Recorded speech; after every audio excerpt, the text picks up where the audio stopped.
Olá, bem-vindos a essa edição do Café com Impacto. Hoje recebemos, com alegria e honrarias, Juliana Alves, secretária dos Povos Indígenas do Estado do Ceará. Secretária, muito bem-vinda. Obrigada. Muito obrigada.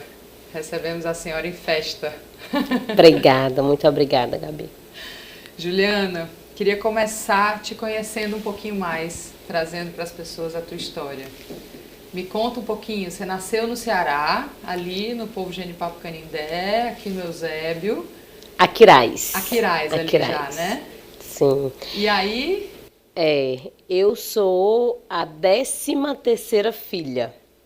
Minha mãe teve 16 filhos, 8 homens, 8 mulheres.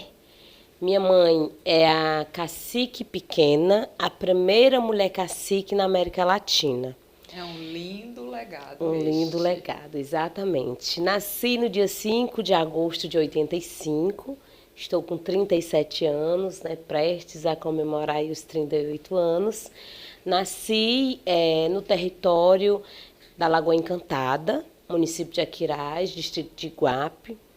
Nasci e me criei dentro da aldeia, dentro do território, né? Eu nunca saí da aldeia para estudar ou para morar fora.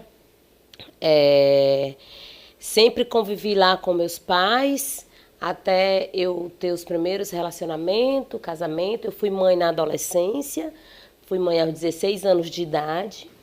Mas mesmo assim, eu sempre fui muito didática aos estudos, né? Quando criança, minha mãe sempre me perguntava, indagava o que era que eu ia ser quando crescesse. Eu falava para ela que eu queria ser professora ou advogada, né? E aí não consegui ainda ser advogada, embora tenha entrado no curso de Direito, né? Mas desisti com 2 anos, né? Estava com 2 anos que estava cursando, mas fiz graduação, fiz licenciatura e fui ser professora, logo consequentemente fui ser gestora da Escola Indígena do Povo Genipapo Canindé. E hoje eu sou mestra em antropologia, né? Fiz mestrado também em antropologia e já ir buscando já ver se eu consigo fazer doutorado também. Porque quando eu terminava o mestrado, minha mãe já dizia assim, era eu apresentando a dissertação do mestrado e ela, minha filha, vai já começar o doutorado, né? Eu, sim, vamos já começar. O teu mestrado foi sobre a história de vida da mãe, cacique né? pequena, exatamente, né? A história de vida da minha mãe é uma história muito bonita, né? A gente tem, ela teve aí muitos problemas, né? Antes de se tornar cacique, que o cacicado dela vem no dia 6 de março de 1995. E até então era como ela sempre fala pra gente, eu era apenas uma mulher dona de casa, paredeira, agricultora, marisqueira, mas a mãe sempre teve uma fortaleza muito grande, sempre se colocou num espaço de destaque, né? Aquela mulher que ela disse que eu não sou, nunca fui uma mulher, Juliana, de ouvir e voltar para casa com aquilo. Eu sempre fui de resolver os meus problemas aonde eu estava, né? Então, assim, isso ela me ensinou, né? Eu sempre falo, não tem como falar de quem eu sou, de quem é a Juliana, sem não falar da minha mãe, da minha mestra, né? Minha professora. Que é a primeira liderança indígena mulher do território brasileiro. Do território brasileiro. Até então, até 95, não se tinha a presença de cacicas mulheres, né? Cacique pequena é quem vem rompendo essa barreira do machismo, fazendo com que ela tenha esse destaque a nível nacional. Inclusive, temos matérias a nível nacional que dá essa titularidade a ela, reconhecendo a mesma como sendo a primeira mulher cacica na América Latina. Que lindo, na América Latina? Sim. Uau, sim. Que lindo. É curioso isso, né? Porque é como se, eu acho bonita essa história, assim, é como se todas as batalhas feministas de repente encontrassem os povos originários, os povos tradicionais, né? E juntos a gente fosse criar um mundo novo que não existia antes. Nessa perspectiva, né? Assim, de trazer com que esses povos possa ir fortalecendo, né? As lutas dos povos indígenas é uma luta bem específica, mas essa luta que tem essa especificidade, ela é diversa, né? A gente consegue compreender que são povos que eles fazem menção ao território. Nós não saímos do território, nós temos a terra como um pertencimento de muito respeito, né? Não é apenas a terra para que a gente possa usufruir, tirar dela o sustento, fazer a moradia, né? O plantio, mas não é terra para usar e comercializar. Uhum. É uma terra que para a gente tem toda uma simbologia espiritual, né? Que nos remete a toda uma força, a toda uma encantaria que resplandece sobre nós, povos indígenas, que acreditamos que sem o direito à Mãe Terra, a gente não tem o direito à vida, né? Porque a luta pela Mãe Terra é a mãe de todas as lutas, né? Aqui eu trago, por exemplo, a nossa deputada federal, Célia Chacriabá, que é de Minas Gerais.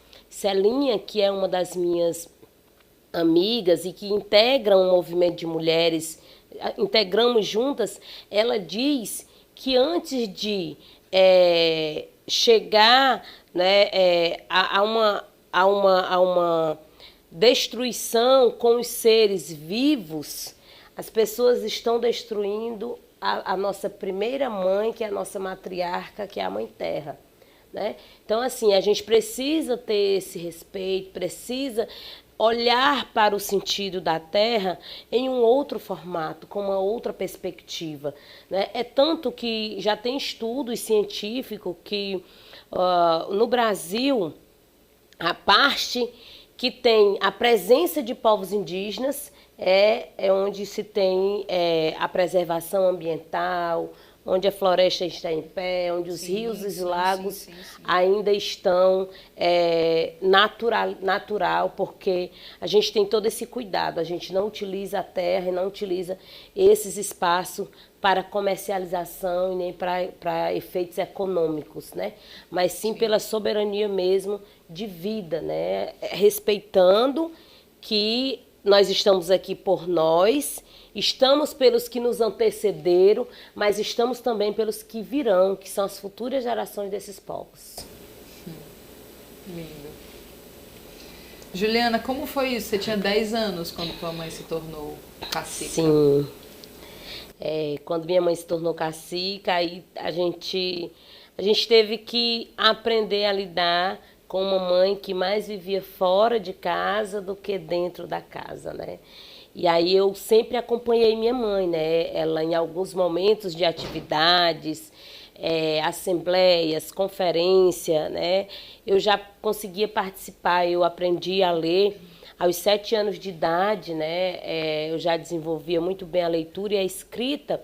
Então, um dos objetivos da minha mãe em me levar para as diversas reuniões da Assembleia era para escrever, né? Minha mãe, ela as atas. Isso. Minha mãe é semi-alfabetizada, ela nunca conseguiu desenvolver a leitura e a escrita, embora ela tenha terminado o ensino médio na escola indígena, mas ela nunca conseguiu desenvolver a leitura e a escrita. Então, ela ela convidava e dizia: Juliana, você vai comigo, porque você vai escrever, para quando chegar aqui na aldeia, eu não esquecer de nada para poder repassar para o povo. E outros filhos iam ou só você?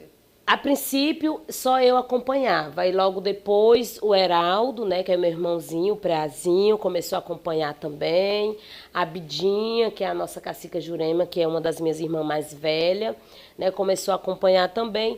E logo depois do retorno do meu irmão, que hoje se tornou pajé há algum tempo, ele também começou a acompanhar a luta da minha mãe, né? Mas eu sempre acompanhei com esse objetivo, de fazer a escrita para quando a gente retornar ao território, ela repassar com mais propriedade o que tinha decidido, o que tinha acontecido na reunião, conferência ou assembleia que a gente tivesse participado. E foi dessa forma que eu fui me colocando mais ainda à disposição da luta, tanto do meu povo, mas também a luta a nível de Estado, né, no estado do Ceará. Aos 14 anos, né, eu me tornei representante líder do primeiro Conselho de Saúde Indígena do povo Genipapo-Canindé. E aí, aos 14 anos, eu estava dentro desse conselho representando os jovens, né, da aldeia.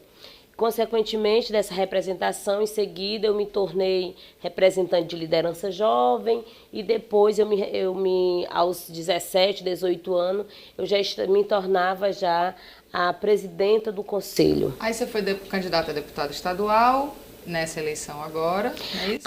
E agora a gente já vem falando dessa perspectiva desses anos recente, né? Primeiramente, eu estive candidata a vereadora em Aquiraz, no meu município, né? Em 2016.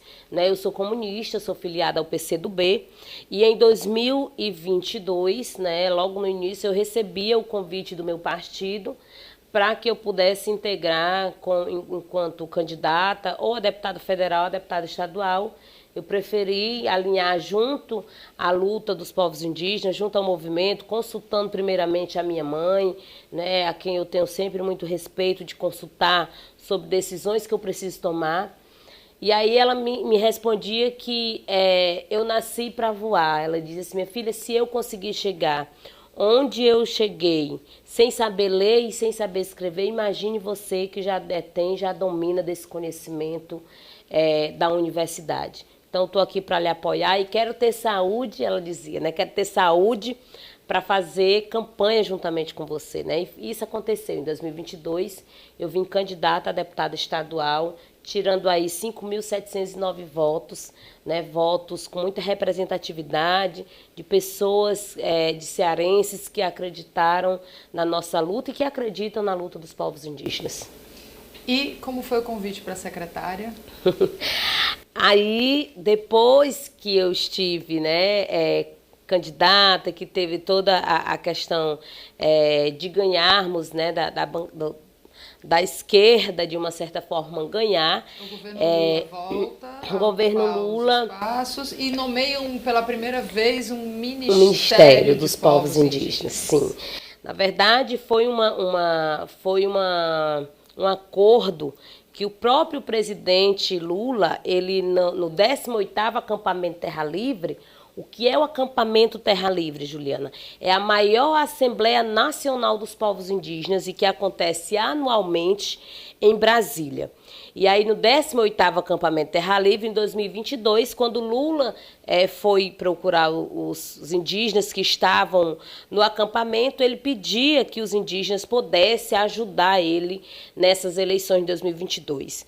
Né? E aí, o nosso Weber Tapeba, que é vereador licenciado de Caucaia, é uma das nossas grandes lideranças a nível de Estado e que hoje ocupa o cargo de secretário na Secretaria Especial da Saúde Indígena, o Weber fez a seguinte fala: Lula, nosso eterno presidente, nós não queremos só lhe ajudar a eleger nessas eleições de 2022, mas nós queremos lhe ajudar a governar o Brasil.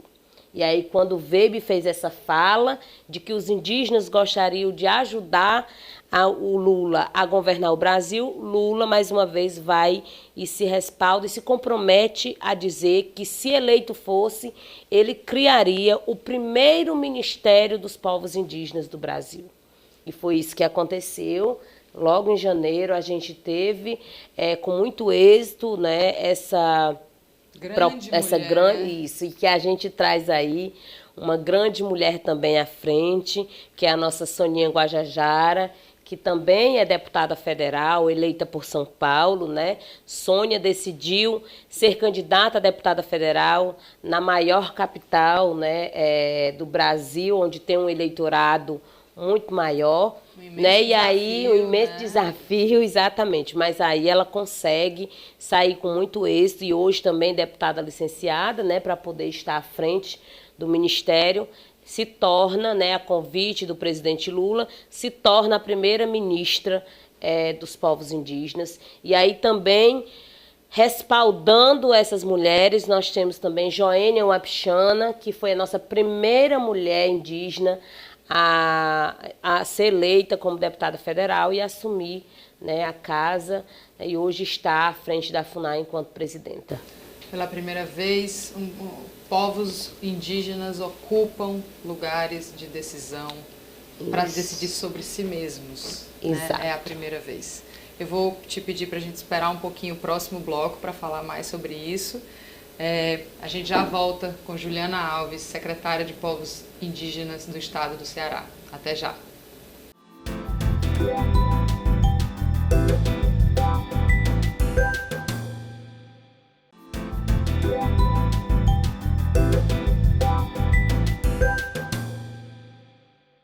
Estamos de volta. Recebemos hoje Juliana Alves, secretária dos Povos Indígenas do Ceará. Secretária, queria conversar um pouquinho com a senhora sobre o tema desse programa, que são os negócios que promovem benefícios sociais e ambientais para o mundo. Nessa temática, a gente conversa muito sobre uma siglazinha chamada ESG, que é a partir dos ODS, né? Explico porque às vezes o pessoal que está em casa nem todo mundo sabe essa história, né? A partir dos ODS que a ONU ancora para tentar apoiar, salvar a humanidade na Agenda 2030, a gente precisa cuidar de 17 grandes objetivos para chegar até lá. De repente a gente começa a entender que algumas empresas têm PIB maiores do que países. Então não importava mais conversar só com os países, era fundamental também trazer as empresas para essa conversa. E aí nascem alguns princípios de boas práticas de Environmental, Social and Governance, e por isso a sigla ESG, para tentar que as empresas tenham boas práticas nessas áreas e possam acelerar a Agenda 2030. Um dos principais desafios é a governança, porque as práticas sociais e ambientais, bem ou mal, a gente já mapeou o que é bom e o que é ruim, pelo menos. Mas governança é um nó, porque no sistema capitalista, que tem a senhora sabe disso melhor do que eu, porque está aí vinculada às ideologias comunistas, no sistema capitalista, a propriedade está centralizada, e quando a propriedade está centralizada, a decisão também está centralizada.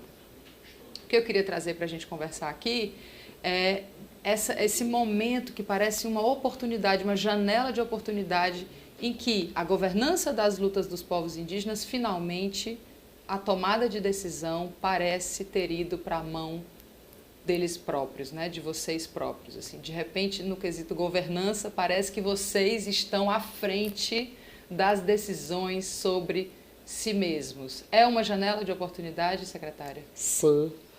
E como né? A gente tem lidado nesse aspecto com essas possibilidades, no que diz respeito à governança, porque é algo muito natural dentro de um povo, dentro de uma aldeia, né? Se existe uma escuta participativa, né? Todos os membros daquele território, todos os indígenas daquele território, por mais que eles tenham sobre si uma liderança, mas eles também têm o poder da fala, o poder da escuta, eles também conseguem fazer as suas opiniões, trazer as suas opiniões para aquele momento. E assim, tudo é muito na base da organização.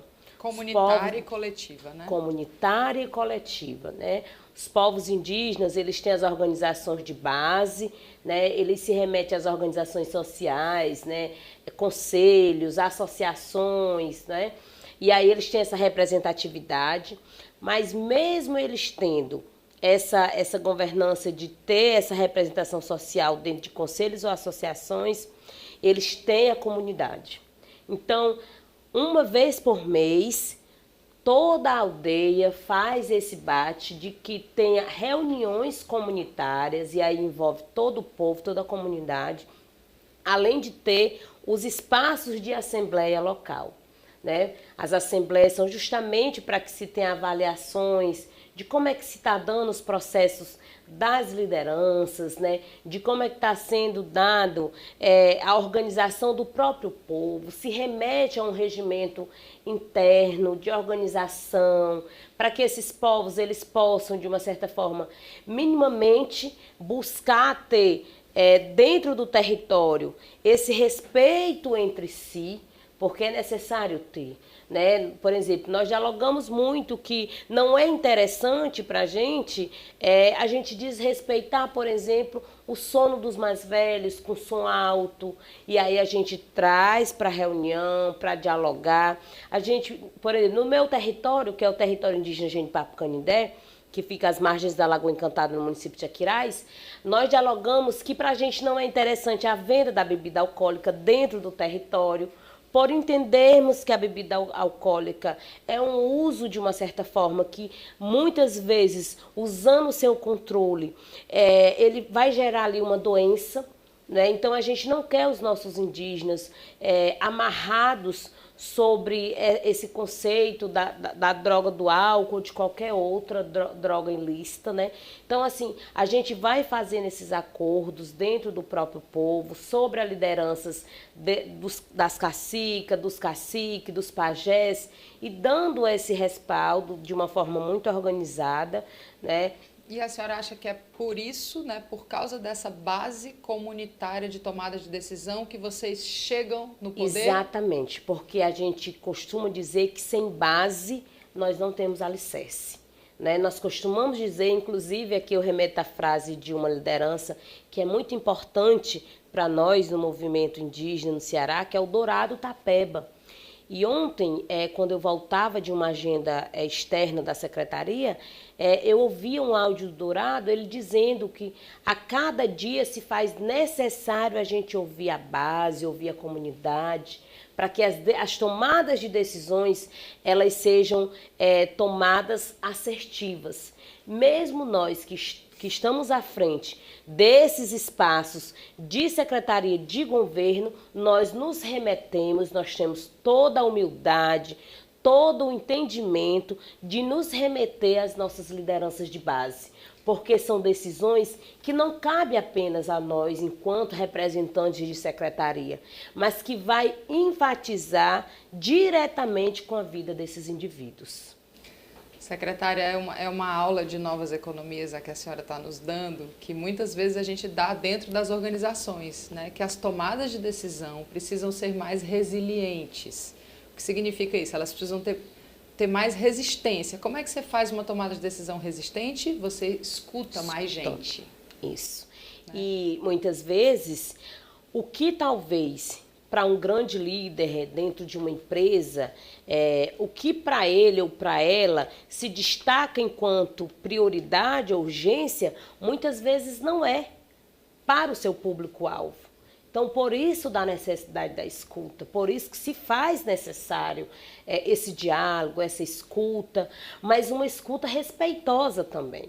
Né, podendo ali lançar sobre as mesas de negociação de que ambas partes, em alguns momentos, vai precisar ser ouvido, vai precisar um ceder de um lado, outro ceder do outro, para que tenha andamento no que está se reportando, no que está se propagando a ser feito. Uhum. Sem isso, sem essa consulta, fica difícil mesmo, porque acaba que uma pessoa, enquanto chefia, demandando, ordenando e decidindo, enquanto os outros que estão aqui embaixo ficam na mesmice, apenas acatando e recebendo o que uma única pessoa está decidindo. Ainda sobre governança, secretária, das maiores tendências de gestão no mundo dos negócios é voltar para os aprendizados dos povos originários. Então, a gente tem... porque é isso, né? A senhora está aí dando aula de como se toma decisão em organizações. Como se deveria tomar boas decisões em organizações. Então, a gente tem, por exemplo, sociocracia, holocracia, decisão por consenso, mecanismos de horizontalidade. São todos nomes bonitos para aprendizados feitos em gestão de organizações, hoje no mundo, né? Que querem ser muito inovadoras, e o que elas estão fazendo? Estão voltando para aprender como se tomam decisões em povos originários? Como se constrói base, né? Quando a gente fala cultura organizacional, como é que você constrói uma cultura dentro de uma organização, uma cultura sólida, uma cultura resiliente? Então, é muito sobre isso, né? Pronto. E é exatamente fazendo esse papel inverso, da busca novamente por esse conhecimento. Porque muitas vezes também, Gabi, é colocado e é imposto de que o campo da universidade é o campo sabedor, é o campo da ciência que sabe tudo. E aí, eu, enquanto antropóloga indígena, eu sempre digo que estar dentro do espaço da universidade é um desafio, principalmente para nós indígenas, porque a gente faz o caminho reverso. Né? Porque se a universidade, o campo da universidade fosse o campo da ciência, de que tudo sabe, nós, enquanto pesquisadores, nós não precisaríamos do campo do território para poder aplicar as nossas pesquisas e para que sejam pesquisas realmente. Não basta a gente só citar grandes escritores como os Levi-Strauss e todos os outros escritores que fazem da academia e que está lá, né, enquanto escritores, mas que nós, enquanto indígenas, nós temos o nosso campo da pesquisa. E é por isso que se faz necessário essa reconexão do retorno para essa busca ativa do aprendizado. Sim. Secretária, a visão, né, a cosmovisão dos povos indígenas é muito diferente da que o povo ocidental tem e do que o capitalismo ancora, né? E sempre que eu vejo uma tentativa de inserir os povos indígenas no sistema vigente, eu fico me perguntando, queria ouvir sua opinião, assim, até que ponto é possível? Colocar a ponto de dizer que os indígenas, eles têm que... Vou refazer a pergunta. Eu acho que a pergunta é a seguinte: a senhora acha que vocês deveriam vir se reunir a nós aqui nesse caos? Se integrar à sociedade, né? Ou se a gente deveria ir onde vocês estão, lembrar Olhem, do que pode nos tirar desse caos? Eu vou ser muito sincera a ponto de dizer que eu não faço questão nenhuma de estar nessa barbude. Que é este espaço louco. Eu chego para trabalhar por volta das 9 da manhã, eu moro no território, né? Eu trabalho aqui em Fortaleza, mas moro no meu território, né? Eu volto, nem que seja meia-noite, para a aldeia, porque na minha essência, na minha concepção, eu preciso ter essa conexão com o meu território. Então, assim, essa vida... Enquanto pessoas falavam, os indígenas são pessoas que precisam se reintegrar à sociedade. Mas nós estamos dentro da sociedade. Nós estamos em meio à sociedade. Mas nós estamos do nosso jeito. Né? Nós estamos com os nossos costumes, com as nossas tradições. Nós não precisamos viver essa vida louca de atropelar isso, de atropelar aquilo, fazendo... Não. Nós vivemos, estamos sim integrados dentro da sociedade, nós somos cidadãos, né, como qualquer outro, mas que nós decidimos, pelo uso, costume das crenças, línguas e tradições, se voltar para dentro dos territórios, que é claro que isso, há muito tempo é necessário a gente também dizer, que alguns indígenas que hoje vivem às margens da cidade ou estão no espaço urbanizado, é porque, infelizmente, tiveram seus territórios invadidos, né? E aí a gente sabe muito bem por quê e por quem que esses territórios foram invadidos, né? E aí, alguns indígenas que ainda estão dentro dos seus territórios, na sua terra tradicional, é importante a gente respeitar esse espaço. Né? Nós não fazemos, muito pelo contrário, eu faço um convite à sociedade de que se faz necessário que se tenha essa vivência dentro dos territórios indígenas, né? Que a gente possa tirar o nosso sapato, o nosso salto alto, né? Que a gente possa tirar a gravata, o paletó e chegar num território, mas chegar de forma despida, para aprender, para buscar o que esses povos, né, o que os nossos parentes estão lá, estão fazendo, muitamente, sabiamente,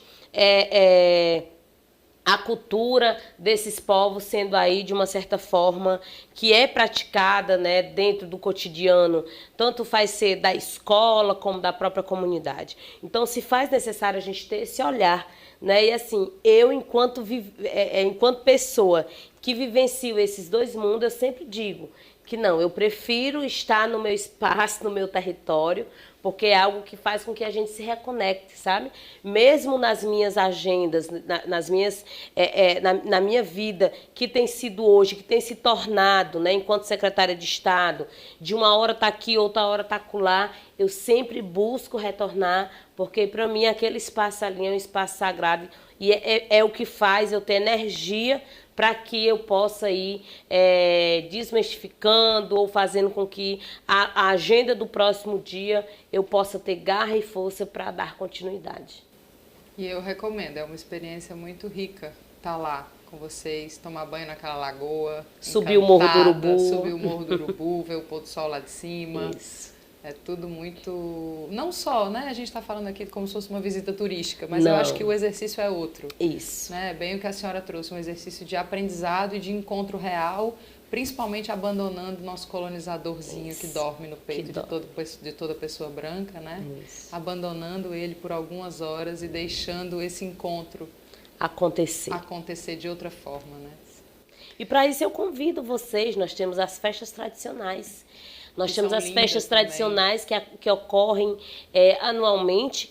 A festa do povo Genipapo Canindé acontece no dia 9 de abril e também tem uma outra festa que acontece no dia 4. A do dia 9 é a festa do Marco Vivo e a do dia 4 de novembro é a festa do Mocororó, onde nós consagramos, né, e reverenciamos a bebida do caju, né, que é o mocororó, que é uma bebida que é nossa, é típica, sagrada, né? tem toda uma simbologia. Vou falar mais sobre todos esses grandes valores da cultura indígena do povo Genipapo Canindé no próximo bloco. Até já.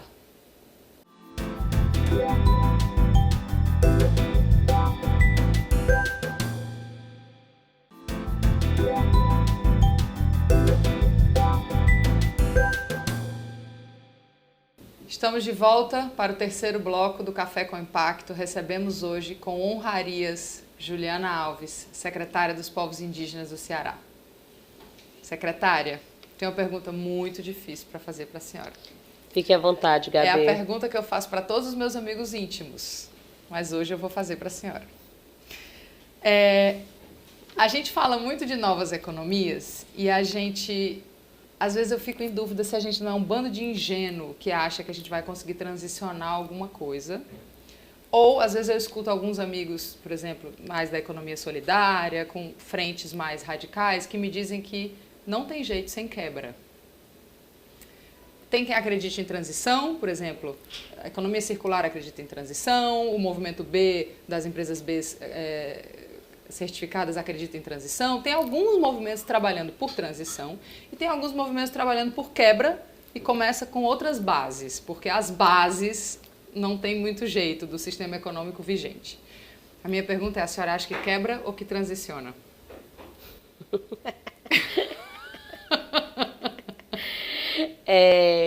Dentro dessa perspectiva do que a gente está falando, eu acredito muito que possa existir aí sim uma quebra.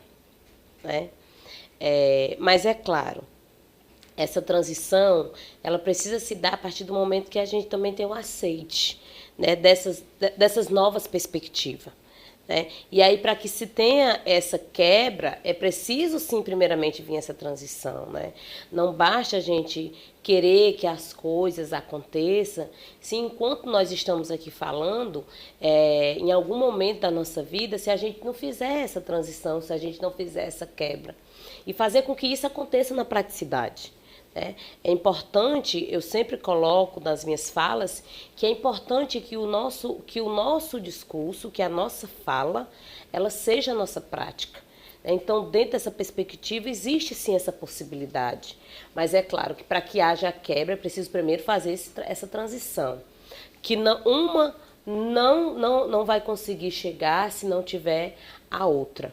para que a gente possa fazer essa transição, é trabalhando, trazendo essa perspectiva de uma nova reconstrução dessa economia, do que a gente percebe enquanto economia, né? E também valorizando essa economia criativa, comunitária, que já se existe, que já se tem, e inovando, né, para que a gente possa realmente obter êxito diante desse cenário que nós estamos, de uma certa forma, vivenciando.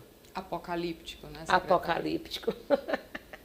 Apocalíptico. Isso é apocalíptico, né?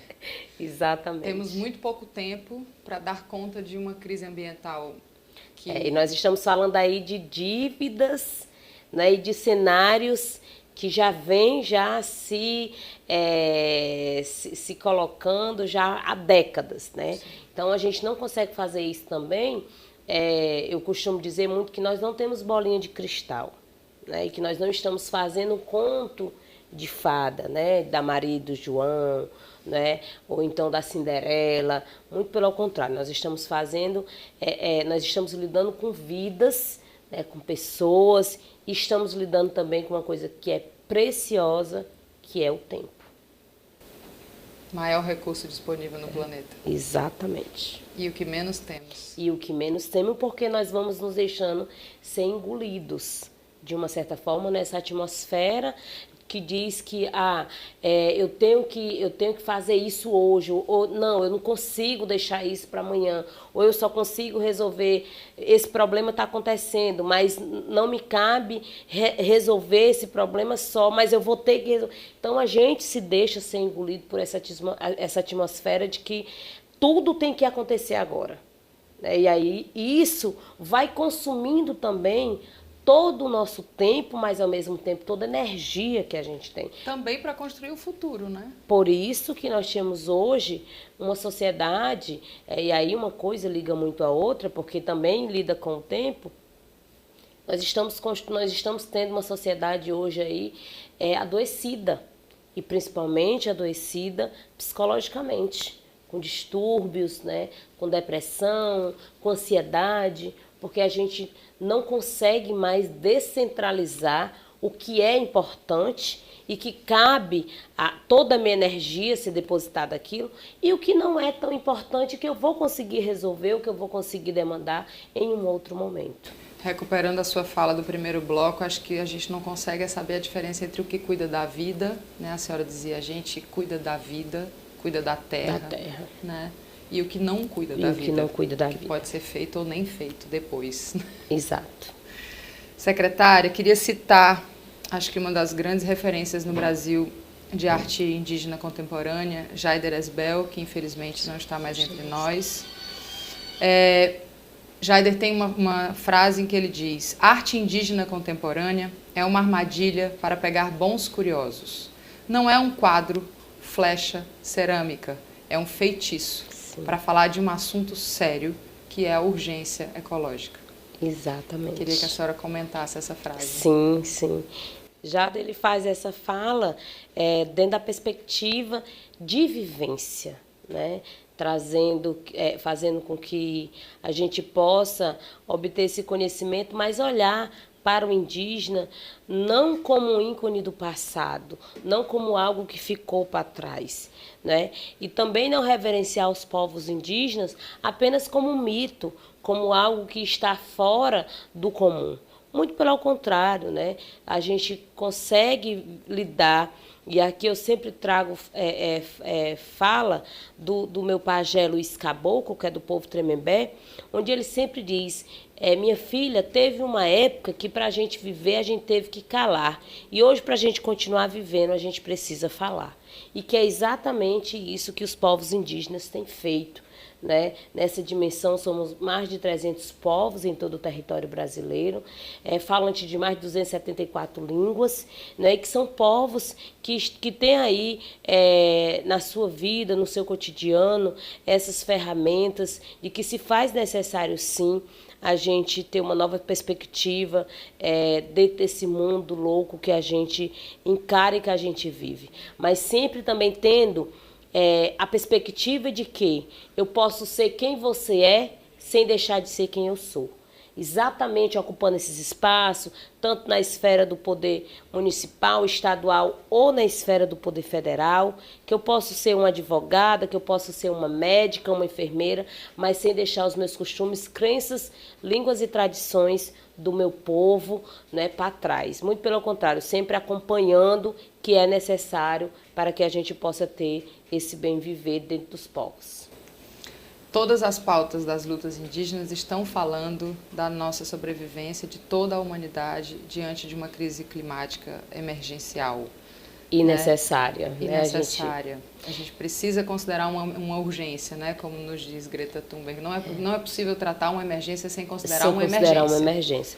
Embora a questão das mudanças climáticas, toda essa questão não tem sido muito falado dentro desse viés. E principalmente é algo que a gente vê, por exemplo, nós tivemos aí uma caravana de mulheres indígenas, né, na qual eu faço parte, eu sou cofundadora da AMIGA, que é a articulação das mulheres indígenas guerreiras da ancestralidade.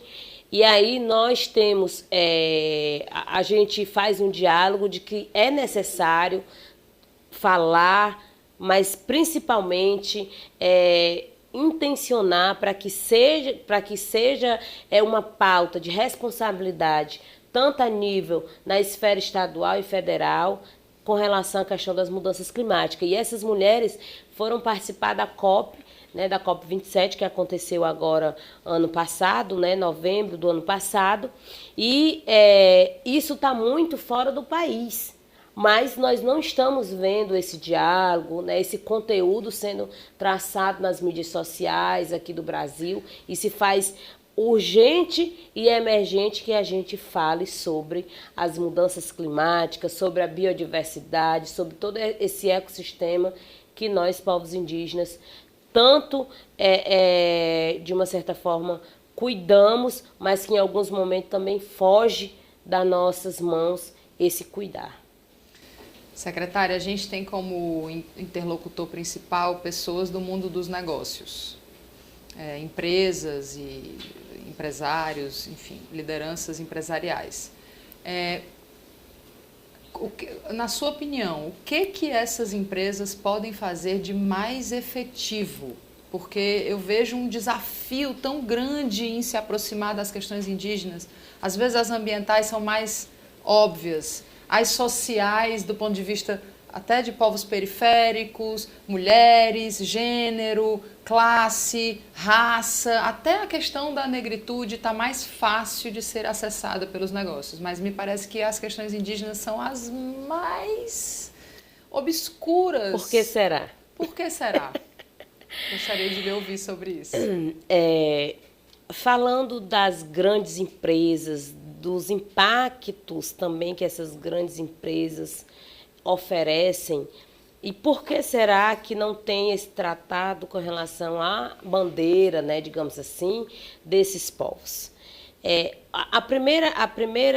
A sua pergunta eu já respondo com a seguinte resposta. São empresas onde se gera a principal bandeira dessas empresas é a questão do capitalismo, a questão da economia. O que prevalece é o lucro, né? O que prevalece é o território. E, para nós, povos indígenas, essas empresas, elas iriam, de uma certa forma, as empresas e empreendimentos, né, iriam, de uma certa forma, nos ajudar muito. Se, antes de construir qualquer empresa que fosse, independente de ser dentro ou às margens de qualquer território, nós precisaríamos minimamente, como é garantido na Constituição Federal de 88, ter a consulta livre, prévia e informada. E por que não tem dentro dessas empresas esses povos? Porque, infelizmente, muitas das vezes, são empresas que estão visando esse lucro, são empresas que fazem as suas negociações para que tenha as suas instalações, independentemente nos territórios independentemente dessas empresas ter o direcionamento de ser construída dentro ou fora desses territórios. Por exemplo, quando nós falamos, não vamos falar dentro de um território indígena, mas vamos falar, por exemplo, dessa energia renovável dentro do mar. Nós estamos aí causando, quem está fazendo isso precisa entender que nós temos pescadores, que nós temos marisqueiras, que nós temos famílias que sobrevivem, que a renda dessas famílias é a pesca. A senhora acha que o grande desafio de diálogo é a concepção sobre o uso do território? Sobre o uso do território. É por isso que o diálogo não tem muita base para acontecer? Não tem muita base para acontecer. Porque é claro que nós, enquanto povos indígenas, a gente não vai querer termoelétrica, a gente não vai querer grandes empresas, empreendimentos dentro dos territórios, com grandes impactos dentro dos territórios. E sociais, né? Negativos. E a gente também, nós também não estamos para atrapalhar o desenvolvimento. Agora, esse desenvolvimento ele precisa vir pensado nesses impactos que vão acontecer. Eu posso dizer que a senhora tem muita razão e que a senhora deveria ser ouvida, porque a questão climática seria muito melhor resolvida se a senhora fosse consultada. Mas, na verdade, além de eu que estou aqui fazendo uso da fala, né? Mas é principalmente aqueles que estão lá no território, a senhora, né? Estou falando como representatividade. Isso, que estão lá no território e que de uma certa forma se preocupam, e nós que estamos à frente dessa pasta, a gente tem que se preocupado muito, né? E é claro, temos um governo do diálogo, que é o nosso governador Eumano de Freitas, mas que é preciso ter esse olhar específico para essas demandas dos povos indígenas, né? Esses povos precisam sim ser minimamente serem escutados, né? Por essas grandes empresas que chegam e às vezes chegam dizendo que, por exemplo, eu recebi empresários que dizem que estão em outro país, que estão na Suíça ou estão na Alemanha, em outro país fora do nosso, e que dizem que lá eles trabalham sobre a questão ambientalista, que fazem toda essa questão dos impactos sociais, e que também não querem ocasionar nenhum transtorno no que diz respeito ao meio ambiente aqui no Ceará. E aí a gente perguntava, mas se lá no seu país você faz isso, por que aqui no Brasil tem que ser diferente? Porque a regulamentação não é a mesma. Esse é o grande gargalo. Esse é o grande Exatamente. Gargalo. Aqui pode. Aqui pode tudo. Né? Aqui pode tudo. É o nosso legado colonizado, né, secretária? Aqui pode. Exatamente. E aí é o que faz com que dificulte mais ainda a vida desses povos. Porque a partir do momento que esses povos eles não são ouvidos, eles acabam que, de uma certa forma, também sofrendo essa especulação imobiliária dentro dos seus territórios. E muitas vezes esses grandes empreendimentos, além de causar esses grandes impactos ambientais, ainda não oferece nada em troca a esses povos, muito pelo contrário. Secretária, em uma palavra, qual é o seu legado como secretária? Está cedo, mas qual é o seu objetivo de legado como secretária de Povos Indígenas, a primeira do estado do Ceará? Bom, o meu legado enquanto a primeira secretária da Secretaria dos Povos Indígenas no estado do Ceará é fazer com que a sociedade compreenda o espaço dos povos indígenas, delegando a esses povos, primeiramente, respeito, né? Fazendo com que a nossa sociedade ela entenda que nós estamos aqui para contribuir, para colaborar, para somar, mas, acima de tudo, estamos também para obedecer os nossos ritos da encantaria e da espiritualidade, que é o que nos rege, que é o que nos faz viver essa vida dentro dos nossos territórios. Então, enquanto a sociedade não compreender que esses povos precisam ser respeitados diante das suas diferenças e das suas crenças, nós não iremos avançar, e isso é um dos legados que a gente vai trabalhar para que se tenha esse entendimento. Muito obrigada, secretária, pela sua presença. De nada, estamos à disposição.